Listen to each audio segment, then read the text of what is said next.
Hello there. As a grandparent of granddaughters who are the same age as many of the victims in the grooming gang scandals, I'm deeply concerned for their safety and the safety of all children in this country. These scandals, which have revealed horrifying levels of abuse and systematic failures, have shaken my confidence in the institutions meant to protect the most vulnerable in our society. Yet when I voice these concerns and even try to demand accountability, I'm met with accusations of aligning with the far right. Such accusations are not only baseless, but also dismissive of every real fears shared by the countless parents and grandparents. My fears aren't abstract. They're grounded in the devastating stories of young girls whose lives were destroyed by abuse while the very institutions designed to protect them turned a blind eye. Knowing that over 1,400 children in Rotherham alone were subjected to such atrocities is an haunting reminder that this could happen to anyone's child or grandchild. And as a grandparent, I look at my granddaughters and wonder, are they truly safe? Can I trust the schools, the police, or social services to act if they ever find themselves in danger? Unfortunately, the evidence suggests otherwise.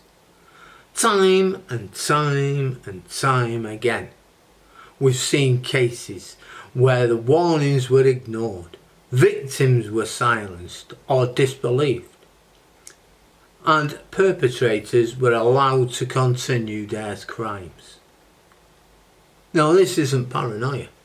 It's a rational response to a systematic failure that has been exposed repeatedly.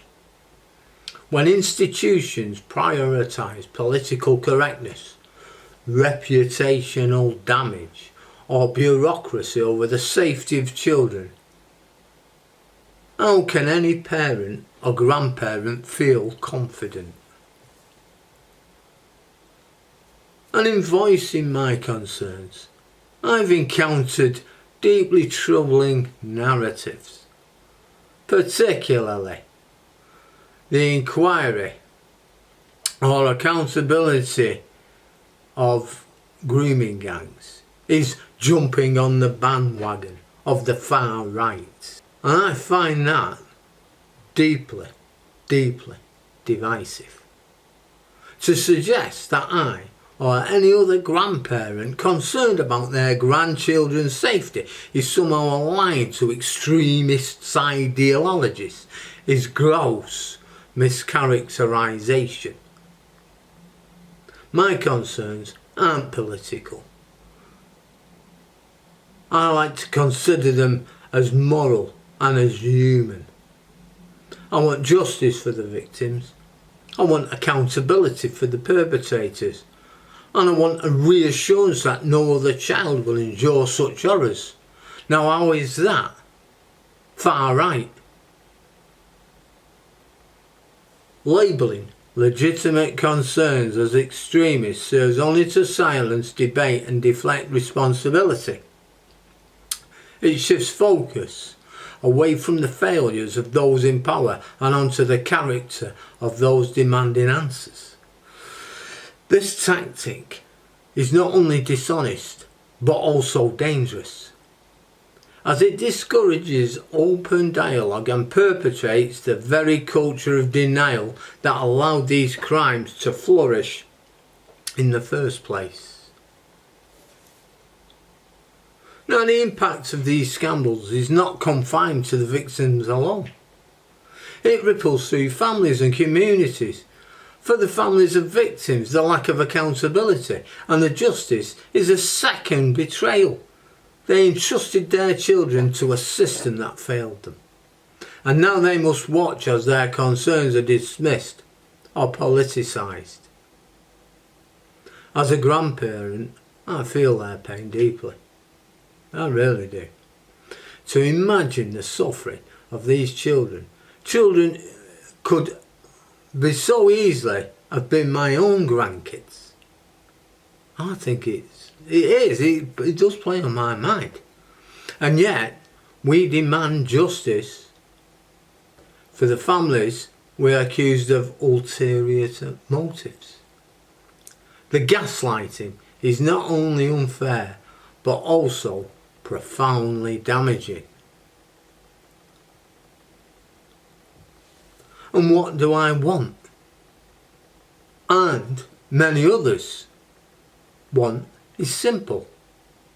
A full inquiry into grooming gang scandals and the systematic failures that allowed them to continue. We need transparency. We need accountability to rebuild trust. We certainly need protection for whistleblowers. Individuals like Maggie Oliver, who spoke out at great personal cost, must be supported and protected. Their courage is essential in exposing corruption and safeguarding children. Institutional reform. The police, social services, councils must undergo serious reforms to ensure that no child's safety is ever compromised for political or bureaucratic reasons. And we also need a respectful dialogue. Concerns about the child's safety should never be dismissed as a political extremist. Politicians must stop weaponising these issues to score points and instead focus on protecting children. So, I say to you, as a grandparent, my primary concern is the safety and well-being of my grandchildren and indeed all children. The grooming gang scandals have shown that our institutions have failed in their duty to protect the vulnerable, and it is entirely reasonable to demand answers and reforms. To dismiss these concerns as far right is an insult not only to those advocating for justice, but also to the victims and their families. As I've said, my fears are not political. They're grounded in love for my family and a deep-seated desire for a safer, more just society. It's time for our leaders to stop deflecting responsibility, to start addressing the root causes of these failures. Only then can parents, grandparents like me begin to regain confidence in the institutions that are meant to protect our children. Take care. Bye now.